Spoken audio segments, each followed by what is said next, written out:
风台为台湾东边的海面驶过，伫山区来落大雨。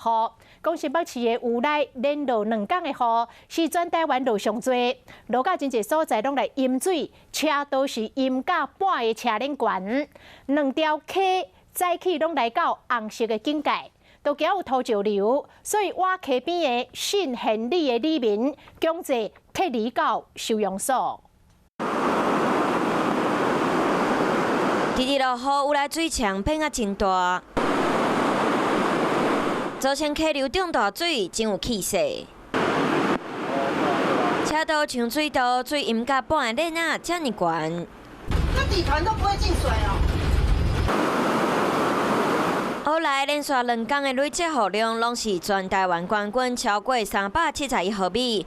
2条土石流红色警戒拢伫后来，巡守人员嘛对溪流一直咧提醒居民一定要细意注意安全。我们的族人不要到河边，以免危险。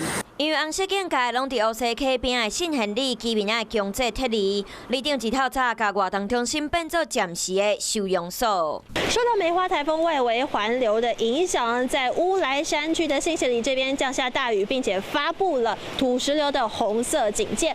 而就在这信贤里附近的保留户，有7位住户也已经被撤离到这边的紧急避难中心。那来讲，要撤离的户数是10几户了，但是。 大部分都是下山去投靠家人这样，或者约亲朋好友。那就留在这边没有下山的话，就必须要安置到那个活动中心这边。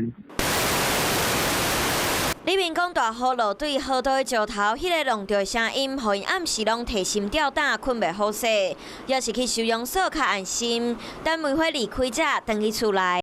Hello， 大家好，我是乃瑜，要教给大家2个任务。第一个，华视新闻的脸书专页，你按赞了吗？还有华视新闻的 YouTube 频道，赶紧订阅起来，还要记得按赞，开启小铃铛哦。